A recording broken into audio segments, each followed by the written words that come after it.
Bismillahir Rahmanir Rahim. Assalamu alaikum, dear participants. Welcome to this session of Islam Study Circle.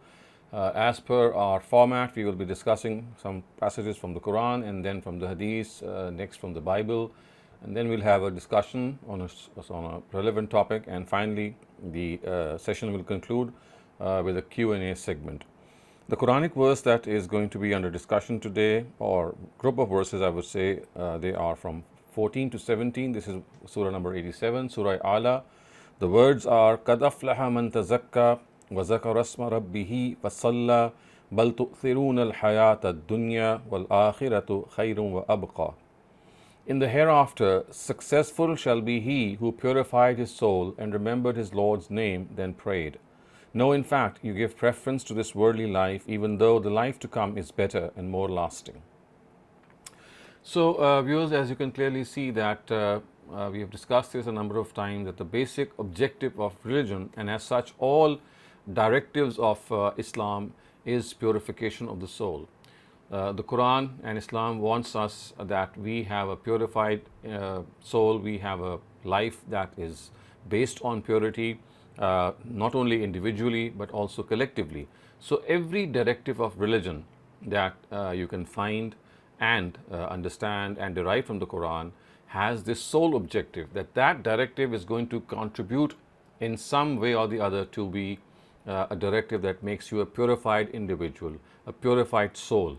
And that purity is something which is essential to enter paradise. And that is why we know that the Quran tells us that only purified souls who have cleansed themselves from all dirt and filth will be recipients of paradise. And God wants us that we make ourselves entitled to paradise by being pure and absolutely clean individuals. Now, the thing which has been mentioned here is that in the hereafter, exactly the same objective is put forth, that قَدْ أَفْلَحَ مَنْ تَزَكَّى, that he who thinks that he is going to be successful on the day of judgment should know that for that it is essential that you purify yourself. That is the only way to paradise. So purity, individual and collective purity, inner and outer purity, is the key to paradise. And this key to paradise is something that has to be understood at all cost. And then it is actually said in the next part that what exactly is the way to this. I mean, for example, if we say that we have to make ourselves pure, then what exactly is the way to make ourselves pure? So one strategy is then mentioned in this surah. It's not that it's comprehensively said that, I mean, this is the only way to purify your soul. No, this is one of the major strategies which the Quran is presented, and that is وَذَكَرَ اسْمَ رَبِّهِ فَصَلَّى, that in order to purify your souls, you should remember God. And for this, a method of remembering God is to pray to Him, is to offer the prayer, the salah to Him. And remembering God obviously is something that should be spontaneous. It should not be a mechanical process, as has become the case generally these days, that people, they read on beads and rosaries and they think that they are chanting God's name or maybe some phrases. That is not the point. The point is that remembrance of God should be a spontaneous thing, something that strikes you and then you say something in response. For example, when you see a beautiful scenery, when you see the mountains, when you see the sea, when you see the winds blowing across your cheeks in a soft way, in a very, very appropriate way, what do you say? You say Subhanallah, because now you are glorifying God on what you are seeing. Similarly, when you receive some gift of God, or you find that you have been a recipient of some favor of God, spontaneously you say Alhamdulillah. Again, when you have to do something in future, you say Inshallah. And then, of course, when you see something which is again something that relates to someone's praise, you say MashaAllah. So all these are basically utterances that make us remember God. So this remembrance should not be mechanical, it should be spontaneous, and that spontaneity is invested to remembrance when we take it as a response to a certain stimulus which is outside of us. The du'as of Prophet Muhammad, peace be upon him, his supplications, we know that they are so they're so impactful. So we have du'as for various routines before going to bed, just after getting up from sleep, before eating food, entering into the washroom. So all these have been punctuated with certain utterances, and these utterances again are a way to remember God. So remembering God, as I said, is something that should be informally done in a way that just strikes your heart in some way or the other. And one formal way of remembering God is mentioned in this verse, fasalla, that in order to remember God, you prayed to Him, you spontaneously, you fell down, you bowed before Him, you placed the highest point of your body, which is your forehead, on the ground. You kneel before Him, you knelt before before this deity whom we call God, and you acknowledge His greatness and expressed your gratitude. This again is something that makes you realize that God is great, He has been kind to me. I am going to show my gratitude to Him by bowing down to Him, by prostrating before Him, and by acknowledging His favors, and also ultimately including others in my favors. I'm going to share my favors, I'm going to share my gifts and whatever I have for the underprivileged, so that they can also enjoy what I have been blessed with. So, Zakara asma rabbihi fasalla. And then what is said is, Bal tu'siruna al-hayat ad-dunya, that instead of occupying understanding that you should do this, because remember the addressees of this surah again are the Quraysh or the Bani Ismail who were living in Mecca. This is a Meccan surah. So what is being told to them is that this was the right way. And by the way, the Quraysh, the clan of the Prophet, they prayed. They were very mindful of their prayers, although prayer had become distorted and a lot of the components of the prayer had been lost to posterity, but they still prayed. They knew what the prayer was. So prayer is not something that has begun with the Prophet. It was there ever since the time of Abraham. And remember, the Bani Ismail, they are Prophet Abraham's children.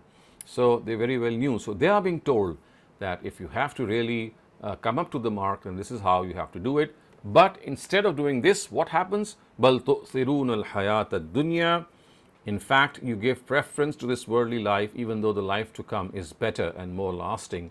So without realizing that it is the prayer that is going to salvage you, it is the prayer that is going to purify you, what happens is that you give preference to this worldly life.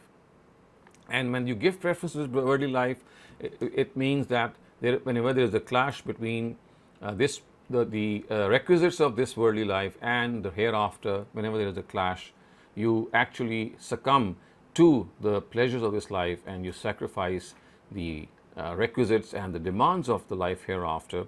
Whereas the life hereafter is the real thing for which you should go for, because it is more lasting. It says, khayrun wa abqa, it is better and more lasting. This world is fraught with so many shortcomings. It's a temporary world. It's full of, it's full of injustices. It is full of so many other things which makes it an imperfect place to live in. And the real place to live, the real place to actually make a vouch for, to make a vow for, to go ahead is the life hereafter. So we now come to the second segment, and this segment relates to hadith that we will be studying. It is from the Al-Jami' al-Sahih of Imam Muslim. I'm going to read its last translation. Abu Huraira radiyallahu ta'ala anhu reported that God's Messenger sallallahu alayhi wasallam said, many a person with disheveled hair and laden with dust who are turned away from the doors are such that if they swear by God, God will fulfill their oath. This is a very important advice, a very important teaching from Prophet Muhammad. And it tells us that how at times we give preference to appearance so much that we fail to realize the person who is inside. You might see a person with disheveled hair, unkempt clothes, unkempt hair, all sorts of untidiness maybe. He is not very smartly dressed. And you feel that, well, such a person is good for nothing and he's no good or she's no good. But the Almighty says, you don't know what is inside that person's heart. He may be so close to God that God would not turn down what he has said. So, law aqsama ala Allahi la abarrahu, that if they swear by God, God will fulfill their oath. Of course, this is a manner of telling us that God is going to be very kind to such individuals, very compassionate. You might look at them as if they are I mean, they are not up to the mark in their appearance. Appearance does not, I mean, it's a very, very flimsy and a very unreal standard to judge people. A person is what he is or what she is from inside. If a person is close to God from inside, if a person has compassion and kindness and selflessness, which of course manifests in various forms of a person's behavior and attitude, that is the person who is closest to God, not a person who by his or her appearance would look as if, I mean, he's good for nothing. So the important teaching is that appearance can be misleading. Never form an opinion, never judge people by their appearance. You don't know if you have a person who is very well dressed, who looks very, very smart, but the situation of his or her heart is such that he or she is far away from God. And then, so what would you do? So what you are doing is you are basing your judgment on what you see, and you don't realize what the person is from inside. So in order to be careful, we have to judge a person when we have some dealing with that person. And we know that the Prophet Umar, that the Caliph Umar once said that if you have to know someone, then either you travel with that person or you have some business dealing with that person, because this is how you would be able to know who he or she is from inside. Because when you travel, of course, in those days traveling was a matter of a couple of days, and you would be spending the day and the night and informally chatting with that person and getting to know that person. So that would reveal a lot who that person is. Similarly, if you have a business dealing with that person, this too will give you a fair idea of who that person is. It is then that you can maybe pass some judgment about, or at least make a rough idea that whether this person is someone who would you like to continue a friendship, or maybe consider for some other important task.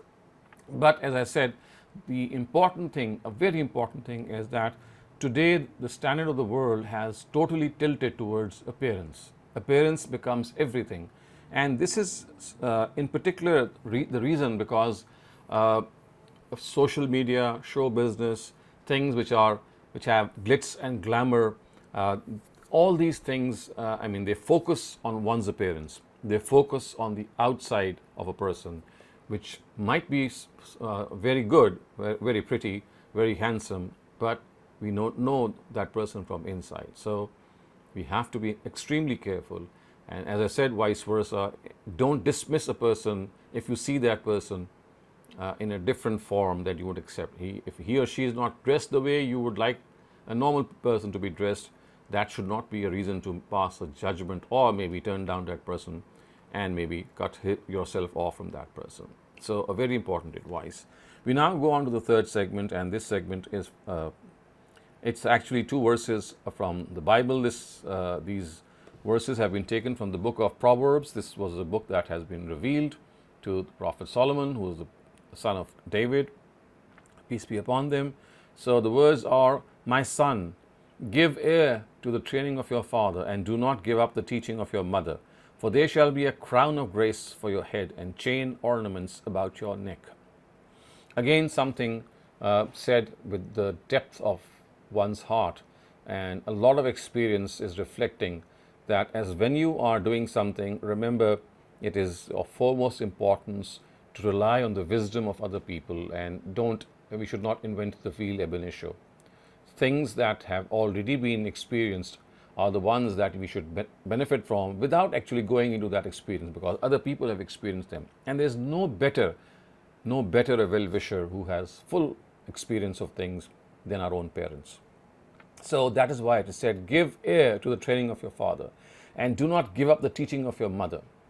So it does not mean that you cannot differ with your parents. It does not mean that you can have your own opinion. Of course, you can differ with your parents in a polite way. Of course, you can have your own opinion. But the thing is that you must pay heed to what they say. Yeah, a lot of things that they would say are for your own benefit, and you would learn from them. Yes, there would be things in which they express their opinion and you might not agree with them, and that is absolutely fine. But the experience that they can give you is unmatched. It is unparalleled. So you should gain from that experience, try to enhance your own experience, enrich that experience through the experience of your parents, and then you will realize that you are a better person. Critically evaluate the advice that they give you, critically evaluate whatever suggestion that they give you, but it is criminal to not even consider what they say. So you can dismiss what they say as an advice or as a suggestion to your life after evaluating it. But turning a deaf ear to it, not even listening to them, this is disrespectful. So, respectful behavior entails that you listen to them, learn from their experience, and wherever you feel a difference of opinion, you have the right to politely differ and find your own way. So, the beautiful thing about this passage is that it says near the end, for there will be a crown of grace for your head and chain ornaments about your neck. So this is the way of Prophet Solomon telling us that if you are able to benefit from the experience of your parents, if you are able to gain from them, then it is you who is the ultimate beneficiary. So there will be a crown of grace for your head and chain ornaments for your neck, as the verses say, that you will be embellishing your own self, you will be strengthening your own self, you will be reinforcing your own experience, and this is something that will show later in life. Initially, of course, all these things, you are exposed to these things, they become part of your life, but at times we are not able to understand them. So it is perfectly okay if we don't understand certain pieces of advice. We should still keep them in our mind, continue to reevaluate them and evaluate them, do what we think is best. But even if we have to differ with our parents, which is of course something which is very, absolutely lawful and allowable, then that difference of opinion should be very, very polite, very respectful, in a way that you don't use harsh words, in a way that you're not rude to them. It should be very congenial, it should be in a very humble way. And this humility is going to affect the parents as well, and they will realize that at least our child, our grown-up child, he or she gave an ear to our advice, and maybe later on did not accept it, but they will not have this complaint that their advice was left or it went unheard. So it should not go unheard in any way. We now come to the fourth segment, which is primarily a discussion, moderated discussion. And the topic that we have today is the importance of hobbies in life. As we all know, every one of us, we have hobbies, and their importance, of course, is something that we will now be discussing. It is over to you, Mariam. Assalamualaikum, Dr. Saleem. I will be hosting today, Okay. co-hosting with you today Okay. is Mm-hmm. Bisma. The importance of habits. Well, if you want me to begin, I can tell you that I think habits are the most crucial. Hobbies. It's hobbies actually. Yes, hobbies in life. Um, so I think hobbies are extremely important in life because I think they kind of ground you into becoming a person that you are. They keep you disciplined. They give you, something to uh, do which is constructive. It keeps you away from Mm-hmm. idleness. It Mm-hmm. keeps you away from gossip. I think also Mm-hmm. a very intrinsic part of it also brings you, I think, closer to religion, because I think once we discipline ourselves and once we find a way to amuse ourselves and keep ourselves gainfully occupied, I think we also stay away from the idleness of life, gossiping with people, indulging in wasting time.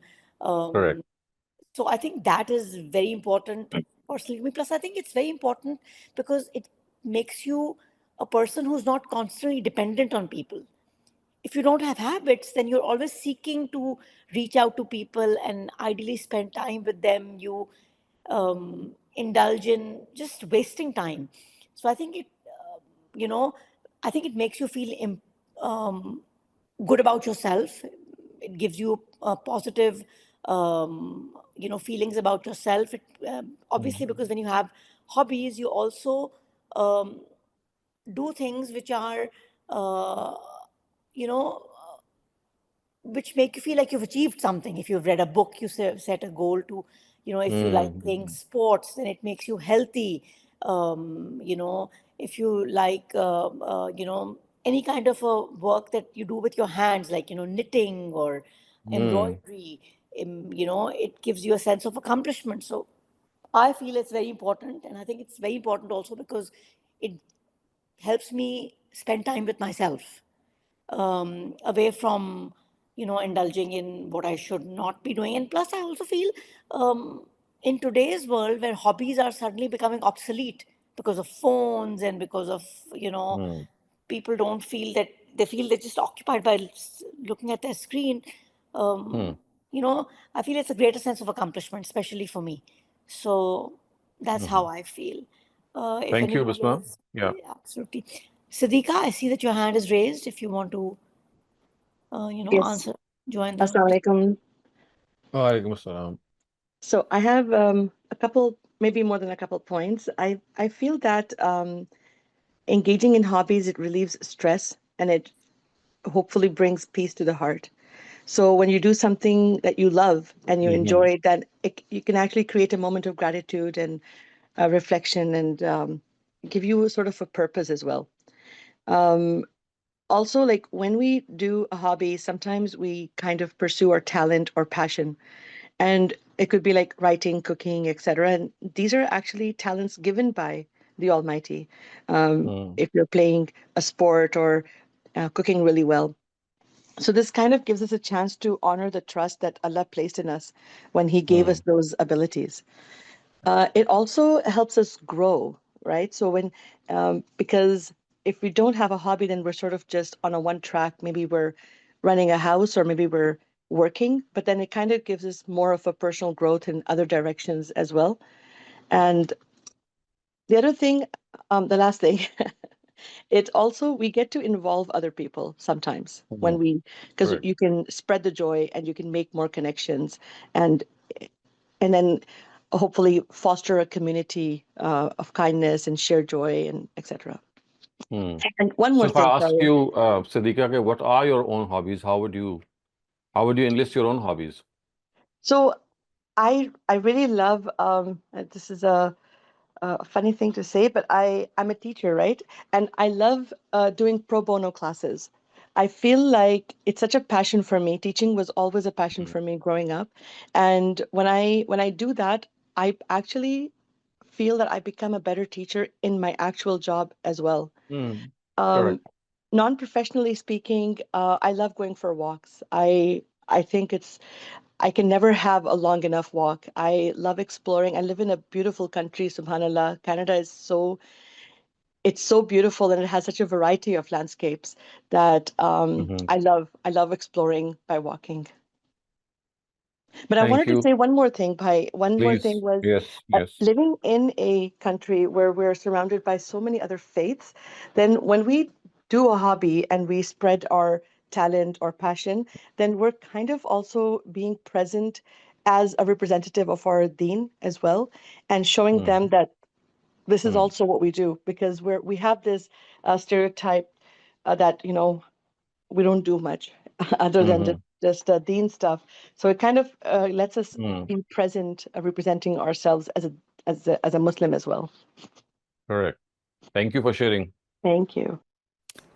Well, I think they are they express your personality the way it should be expressed.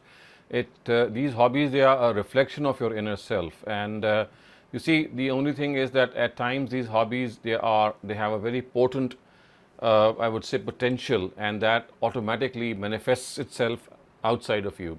And at times you repress it if you don't have time for these things. But I think that hobbies have a very important role to play.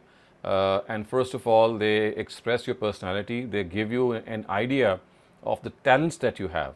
And I think that the biggest service that you can do to yourself is that you try to make your passion your profession. So, if your passion is something which, of course, manifests itself in hobbies, it becomes your profession, then it's like, as the Quran says, Nurun ala Nur, it's light upon light. It becomes radiant because now you're pursuing a profession which generally spans 6 to 7 hours a day of something that you enjoy the most. And people who are lucky enough to have their passion as their profession, they outshine normally, they produce significant results, and they even revolutionize certain areas in which they are working. So the important thing is that the first priority should be that we discover this passion. The second, if somehow that passion can become a profession, and if it cannot, then obviously it should still continue, because as you have said, it is an antidote to depression, it is an antidote to any wrongdoing that we might fall into, we might succumb to with so many lures today. Our hobbies, they also protect us, they help us communicate to other people, they help us in also expanding the horizons of our own understanding of a lot of things. And if you are able to somehow connect with other people who have the same hobbies, so you can, I mean, of course, it could become a connecting network as well. So, I mean, these are things that all of us have experienced. So, discovering yourself, knowing who you are, and the very famous adage by Socrates, that know thyself, is particularly directed at this, that you discover yourself, spend time with your own self and find out who you are. And then once you are able to know your strong points, your potentials, then I always find Einstein's very famous quote to be of immense importance to our younger generation, when he is reported to have said that genius is 1% inspiration and 99% perspiration. So you work hard, your hobbies, they make you work hard, your talent, it expresses yourself. So what Einstein was perhaps implying was that you don't have to be supremely talented if you are a hard-working person. Even 1% inspiration is enough, because the rest is 99% of perspiration. That 1% is like a seed. A seed is a tiny bit of a thing, and if it is nurtured properly, you see that small seed which is hardly visible at times, it becomes a huge expansive tree. I mean, the potential which a seed has is that of a tree. So the talent which all of us have, the hobbies that we have, they might be in their seed form, but that seed can really become tremendous. And if you look at people who are extraordinary, people who are, I mean, who have exceptional qualities, are the ones who work hard on their abilities, who know that this is something that they have as a raw talent, and that talent needs to be polished. I have seen in my life so many talented individuals, so many, but because they lack that application, hard work, or skill to focus, they all their talent, it comes to nothing. It's like a charismatic thing. You might feel enamored when you talk to them, but I mean, they are not able to produce the results they can if they apply themselves, which, as I just quote Einstein and said that he said that it's 99% of your own effort. So that effort has to be always there, and I think this is one of the greatest services that we can do to our younger generation, our children, if to our students, to our nephews and nieces, to people who are around us, that we are able to make them discover their inner personality. I mean, as I said, in some people it's very pronounced. You don't need to have it discovered, because it comes out automatically. It's so impactful. But in other cases, you have to help them, and if you help them, make them realize that everyone has at least one talent, at least one thing in his or her personality that can distinguish that person, and it can create a lot of I would say outstanding work for the people around them. So that small seed has to be discovered, and that is where our educational system, our parenting comes in.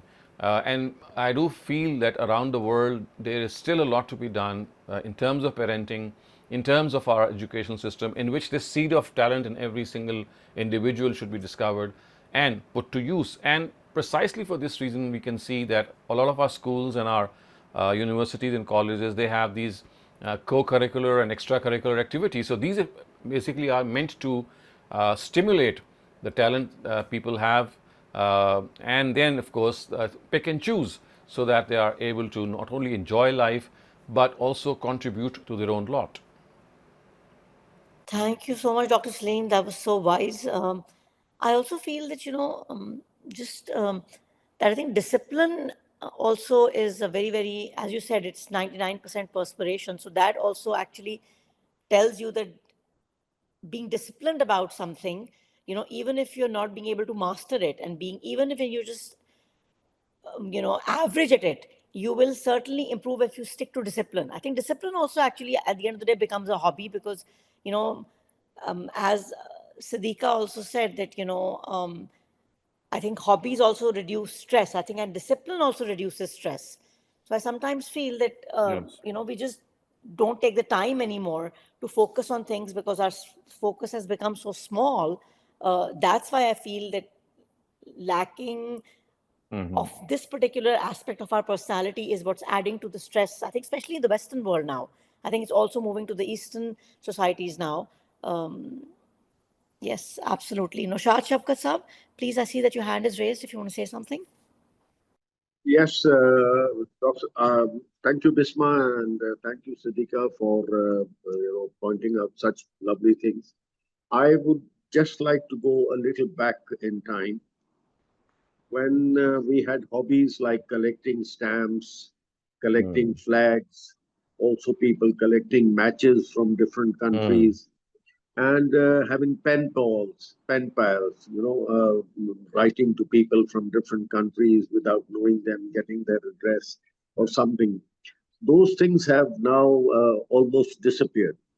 But I feel that hobbies are such an important part of your life that they, as was said previously by the two ladies, that it gives you a grounding, it gives you a mooring to your boat, because you get to know your horizons widen.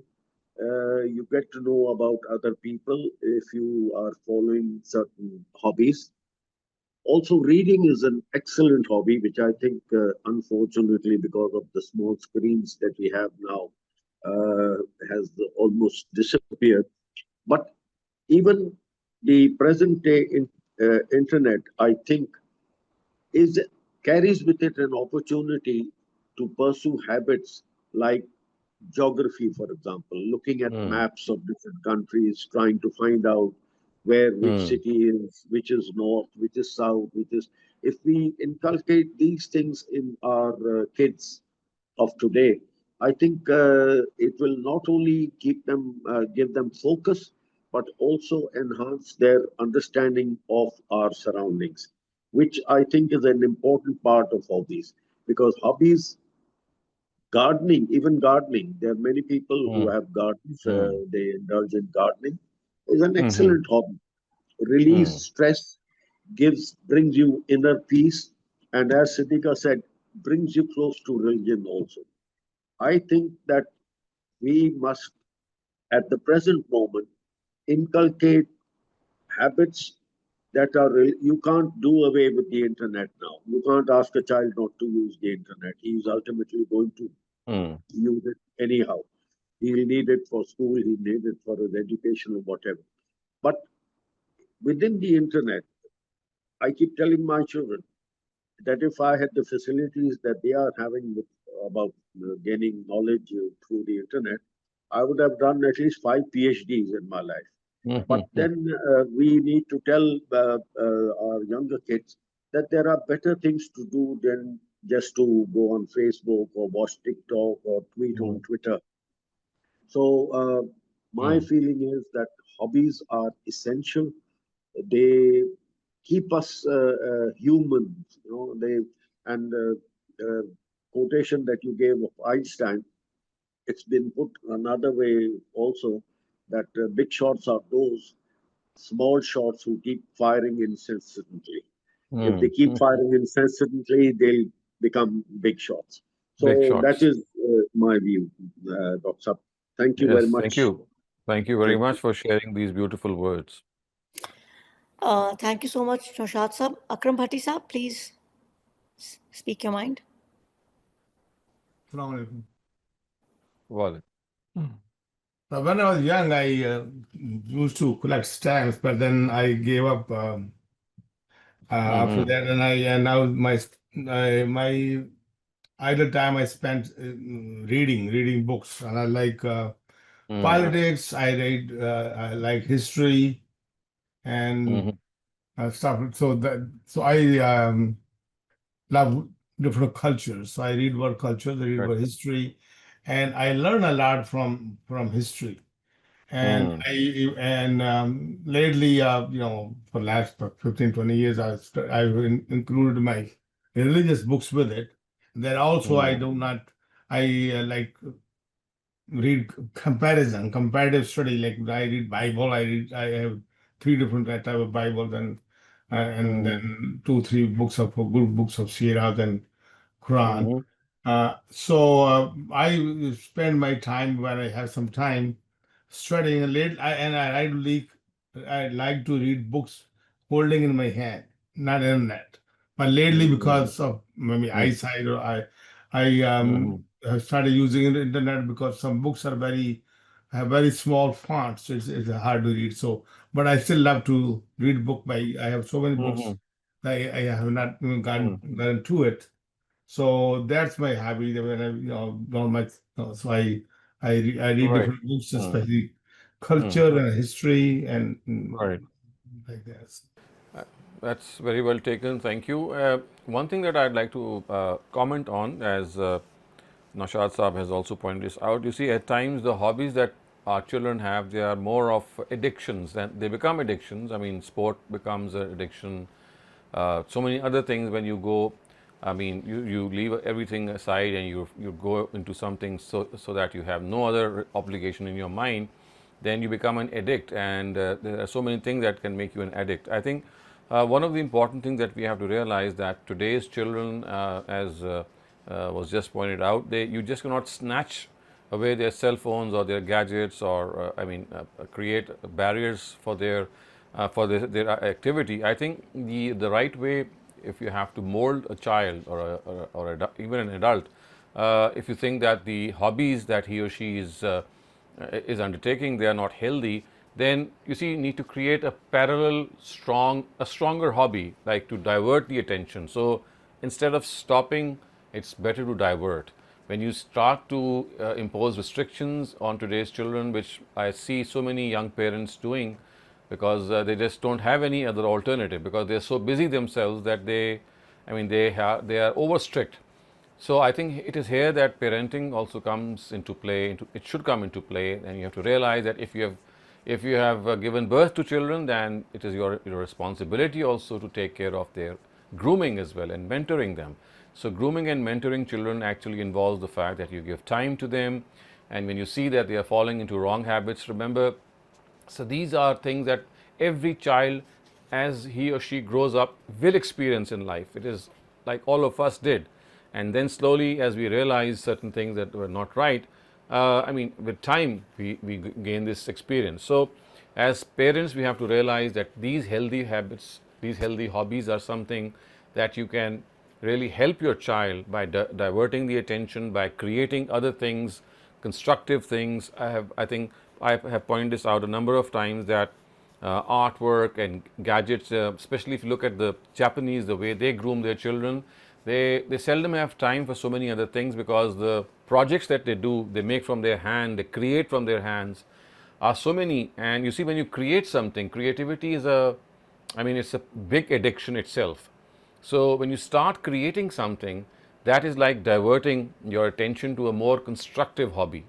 So I think that is also a part of our discussion, that as parents we must realize that totally imposing an embargo. I've seen mothers snatch away the phones. I've seen fathers asking for the passwords of their phones or their laptops, etc. That's not the right way to go about grooming young adults. It makes them lose their confidence, and at the same time, whatever you do, that's not going to stop them, because the availability of these things is so, it's so large scale, it's abundantly available, that what you're trying to achieve is going to be counterproductive. In fact, it might even backfire.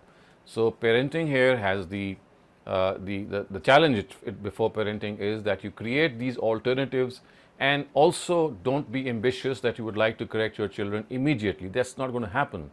Children, they are going to make mistakes. In fact, this is how they would learn. So let them learn, and as we said, learn to let go of them. They will come back to you, don't worry. But if you, so to speak, don't let them do things, don't let them experiment, it's going to repress their personalities, or it's going to make them rebellious. So this was a word of caution I wanted to sound, that hobbies are important, and if you find your child is doing some hobby that you are averse to, then there is a method to groom that child, and that is something that as parents and as grandparents we must learn. How to discover hobbies? That's an interesting question. I thought that, I think you know, that's hobbies are not, they don't need to be discovered. I mean, they are a very natural expression of a person, of a person's personality. I mean, when a girl starts painting or drawing, or she's fond of cooking, or when a boy goes and plays soccer, or he creates music. I mean, this is a natural expression of yourself. This is as an instinct. In fact, you not, don't teach you don't have to teach your children how to eat or how to drink water. So hobbies, they are like your instincts as well. They are instinctively there.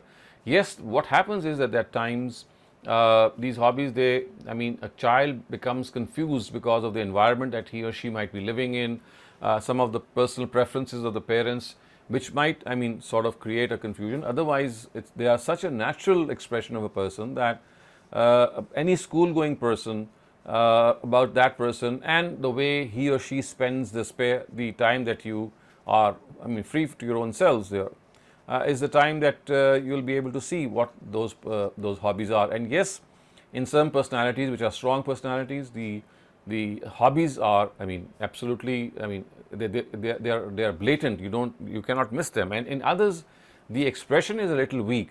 It is here that your parenting can make it strong by helping them out with that discovery, by helping them out with a lot of things that they might be doing, and by pushing them, by giving them small targets. So again, this is a question of good parenting.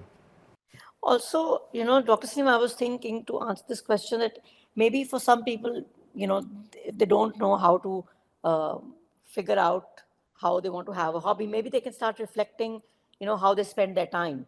Sometimes, exploring new activities, sometimes, seeking inspiration from others.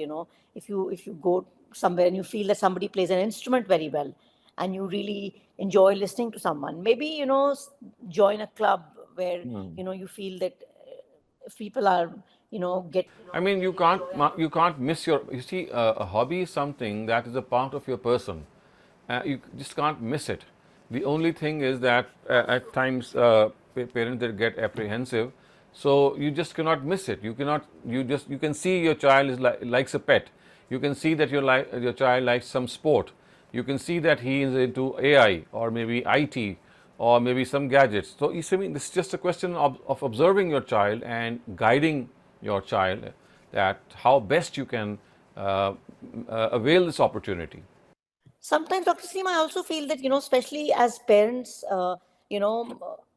if we're not focusing on our kids and if we talk about ourselves and discovering hobbies, sometimes when I look at, people in their middle ages, I've seen so many people who have tried to now occupy themselves by, like finding out what they would be interested in. So if we remove children from the picture and just talk about ourselves, when kids go off to college and, suddenly people become empty nesters and then they want to find new things. I've seen people picking up instruments to play. I've seen people who start singing, who join book clubs, who start playing a sport. And I think, like as somebody just asked, how do you kind of discover a hobby? And it seemed like they almost want to know how to kind of, so I think it's also reflection sometimes.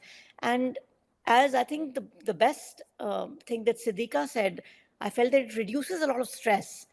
I think there's so much stress around us now that if we do something productive. Correct.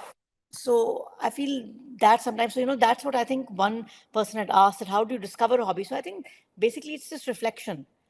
You see where it's taking you, how your mind is, taking you towards something. So as you said, it's so instinctive that your mind will veer towards something that you may want to do. Now, Shahzad Saab, you wanted to add something to it? Please go ahead. Yes, Dr. Sab, entirely agree with you. Getting married and having children, I think, is the easier part, and parenting and grooming is where the battle actually lies.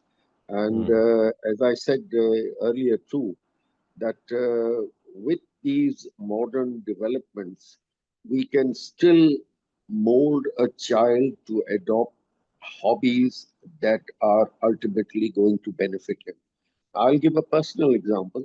I have a 3-year-old grandson, And I have diverted his attention from these cartoons and all to listening to birds which mimic different sounds, make different sounds, Mm. or act in Mm. certain different ways, different colors. Now, whenever Mm. he needs to do something, he comes to me and asks me, "Daddy, Dada, I want to listen to that bird. Want to listen Mhm. to that bird." So that's how it happens. If we increase Mm. knowledge, we Mm. divert, as you said. If you Correct. don't Mm. stop but just divert, and divert them to gaining knowledge Mm. about anything. I tell people, I say, if you are interested in comics, read comics and become such an expert in comics that nobody can discuss comics without asking your opinion. Mm. Discuss anything or read anything you are interested in reading about Mm. films. Read about films. I'm not asking you to follow Mm. me and read history or study religion or do this and do that. Mm. That will be your own inclination. But I would like to end, because ultimately I would like to end by a quotation which is from famous historian Will Durant. After Mm. having written his 11-volume story of civilization, he wrote Mm. a small book called The Lessons of History. And Lessons of in that history. he Yeah. talks about man having developed, so many things and gained so much knowledge and made the world such a beautiful place. But then he ultimately also reminds man that he is just a speck in this entire cosmos. And if Mm. one planet just strayed a few meters off its course, it could come crashing down on the earth and destroy that what man has built through the Mm. millennium. And then Correct. he quotes Pascal, a French philosopher, and this is the beautiful quote which I personally like immensely. He says, even if ultimately the universe succeeds in destroying man, man will still be greater than the universe because he knows that he is going to be destroyed, while of its victory, the universe will know nothing. Thank you. Ah, nice. Thank you. Okay, thank you, Wonderful. Dr. So, Mm. Dr. Salim, I have another observation. So, I noticed recently that there was a group of kids sitting, 8, 10 of them, and there was some kind of conversational bullying going on between them. And there was this one child who I felt was the kindest of them all. He was just laughing, not really indulging in, being a bully at that time. And then when I was talking to my own um, child later, who was, a part of that conversation also. So, he asked, I pointed it out to him that, did you see that this kid was not being a bully? And then my son asked me, why? Why do you think that was? I said, I think because that is the only kid who has a lot of hobbies. I Mm. also feel that when people are engaged in other activities which are greater than themselves, I think it also gives them a kind of kindness and a softness and Mm. a calmness to the personality. Uh, you know, that is very, very endearing, and it's very, very obvious when you're sitting in a social setting. So I think Mhm. that, and it gave my son so much pause, Dr. Salim. When I Mhm. said, have you noticed that this kid is always, because he has so many hobbies, he's always Mm. doing something, and that, and to me also, you suddenly notice that, this kid is somehow standing out. He has hobbies. So Mm. it's not, I'm not saying that this is how it is, but sometimes people, you know, when they're satisfied in themselves, they don't need to prove it in a public setting that, they can put people down. So this was such a interesting, thing that I came across recently. And it really made Great. my son take notice also, Dr. Salim, and Okay. something Mm. interesting. Not related anyway Yeah, to today's go on, Naushad Saab. not related to any today's discussion, but Mhm. the Farai school probably believes that the sajdas in the Quran Mhm. are those places which the Prophet read and spontaneously fell into Mm. prostration. They are Mm. not something which is enjoined by the Quran or by Mm. Hadith that you prostrate here at this place yourself.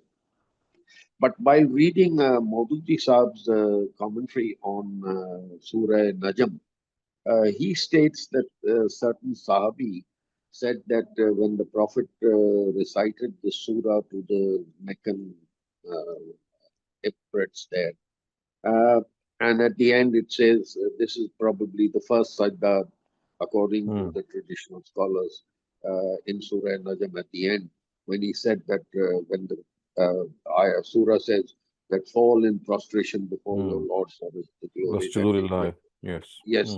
So therefore, I wanted to know your views on this. I agree with the Farai view that it should be spontaneous, not something that 14 places where we do the sajda and not the Right. others. So actually, it relates to what we have studied earlier on when we said that you have to remember God. So one of the ways to remember God, of course, is that you respond to external stimulus. So one of that external stimuli is the Quran, and that is what the Prophet did when he would read the Quran. It's not just the case with sajda. He would say other things as well. For example, when he would read verses that relate to hell or relate to punishment, he would seek God's mercy. When he would look at other verses that speak of bearing witness, he would say, I bear witness. So he would spontaneously respond to what the Quran would say. So he had a very living and a vibrant relationship with the Quran. And part of that was, of course, the sajda that you just described, that whenever he would see that there is a verse which tells us that, well, the sun and the moon, they prostrate before the Almighty and everyone should also do that. So it was like a impulsive reaction from him that he would do so. And by not realizing that it was how the Prophet actually responded to the Quran, not by prostration, but by through many other utterances, people started to actually formulate or evaluate his action as if it was something that relates to be done or not to be done. So it was more of a juristic approach towards religion that led to this understanding that, well, there are 14 prostrations, and about them there are 12. Certain people say that some of them are absolutely wajib and they have to be done, and there are a couple others about which they are not sure, so that if you don't do it, it will be fine as well. So it's not the case at all. I mean, this is how the Sahaba witnessed the Prophet prostrating, and they would just note it down that this was the verse that he would prostrate. And it's not, as I just said, if you look at our Hadith literature, you'll find many other utterances that he would, for example, in Surah Teen, it says, Alaysa Allahu bi ahkamil hakimin. And is not God the best of judges? And to this, the Prophet would respond and say, Bala ana zalika min shahidin. Why not? And I am a witness to it. So similarly, the verse Sabbih isma rabbikal a'la, that you glorify your exalted Lord. This is like a command. And in reply, he would say, Subhana rabbiyal a'la, or something like that. So you see, this is a response that he would give to the whole Quran. And it is an object lesson for all us readers of the Quran as well, that our relationship with the Quran should be this living relationship in which it's like a external stimulant that is causing something in your heart, and then you responding to it. But sir, these 14 sajdas that we have, was it because the Prophet always prostrated at these 14 places? I mean, this is how we get to know that at least these were the places where he did so. Whether he did all the time or not, we have no knowledge of that, and we cannot have any knowledge of that. All that we know is that people have reported that they saw the Prophet prostrating on these occasions. Right. Thank you very much, sir. Thank you. Thank you, Dr. Saleem. I do not see any raised hands right now, Dr. Saleem. So I have a question, which is not really related to today's lecture. So tell me, Dr. Saleem, sometimes arrogance is so nuanced, and arrogance in religion and all religions, not just Islam, is really, I think, hated by God. That's one thing that we've understood. How does one recognize nuanced arrogance, and how is one supposed to respond? If in a social setting, or what is one supposed to do? How would you? I mean, self-criticism. It's being always critical of yourself, always not giving allowance to your own self, always realizing that maybe I'm doing something from false modesty. So, see, false modesty is the most subtle form of arrogance, that you put up a show of modesty, which you would know that, I mean, you're not doing it from your heart. So we have to be very careful about false modesty. We have to be very careful when people start praising us. We feel that joy, and I mean, it's perfectly okay to feel that joy that when someone praises you. But the thing is that feeling of joy should not make you become condescending towards others or make yourselves feel superior to others. So it's a strict regimen, I would say. Every time that something happens, you should review it. And as I have discussed, we've discussed this a number of times, that before going to bed every day, analyze the day that you have spent and see how at instances you might not have spoken the truth, you might have distorted certain things, and that includes that you might have said something, for example, a very blatant diversion on a very blatant manifestation of this nuanced arrogance is our these jokes that we crack, or the fun that we make and we mock at people without at times realizing. So we are doing it in good faith, but it crosses the limits, especially when the people in front of you are the ones who cannot joke back. I mean, when a boss is joking at his employees, what will they do? They'll just listen to him. They just cannot say the same words to him in the same vein. So you see, these are the things that you have to understand, that there are very subtle ways in which you are expressing yourself, criticizing other people without giving them allowance. I mean, all of us are individuals who make mistakes, and I see people, they get out of their minds when they start scolding even their children or their employees, that why was this mistake made, and they don't realize that it was a human error. I mean, anyone could have made them. So it's like a strict self-appraisal before going to bed every day, that where did I fall short, what was the thing that I need to do. And this is a routine that has to go all along our lives. It should not, I mean, it's not like a couple of days sort of a thing, because of the fact that we keep on, I mean, we are human beings. Every single day something happens, right or wrong. So this is a regimen that we have to follow every day, that we must analyze our day before going to bed. But Dr. Salim, there are times you see people who seem extremely entitled, and it's sometimes very arrogant. It can be very nuanced. So I'm not talking about like not self, but say if it's outside, or when you deal with people who are like that, what is the best way to congenially combat that? Like, but sometimes you I mean, may want to point it out to them also, but what's a subtle way of doing it? I think there is no rule of thumb. It all depends on the personality type that you are facing. You see, this is not I cannot give you a generic answer, because you see, there are so many types of people that you face. There are people with whom you might freely express a certain idea. There are people who would get emotional. There are people who are coming from a certain background. There's so many variables. The only thing that you need to do is understand is that, choose your time, choose the words, choose the opportune moment, and at times, in spite of all that, you still can choose not to say anything. I mean, not to say anything also requires wisdom. So you pick and choose whether a person should be communicated or not, and you perceive how he or she would react if I convey certain things. And of course, then there are other things that you can do indirectly, without saying, uttering words. There are things that you can say to other people in front of that person, or maybe do something which makes that person realize, so that it does not hurt that person's ego. The biggest obstruction for a person in this who is undergoing some arrogance problem is the ego that a person has. So that ego must not be challenged, because that once it wakes up, it's like a lion. It's going to gobble someone up. Right, right. But then, Dr. Salim, when you talk about ego, isn't that when we talk about Islam, or when we study, the more you indulge in it, the more it seems it's about controlling the ego. So, like in this conversation, if when you don't challenge somebody's ego, how is it that you can gently, of course, try to nudge them, but then the ego regardless will wake up, won't it? If somebody feels that, I mean, you see, the extent of that waking up is very important. You see, when you say it indirectly, although this person would realize, but he would still have the chance to say that, well, I'm not being addressed. I mean, it's someone else. But he could learn a lesson from that. And that is what the way of the Quran is. So the Quran, on many occasions, it invites us to reflect.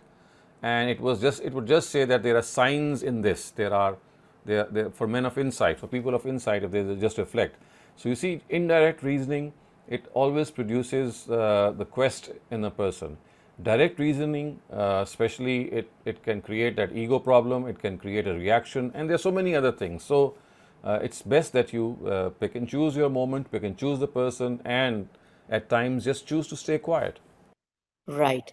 Thank you so much, Dr. Saleem. I do not see any raised hands right now. Thank you, everyone.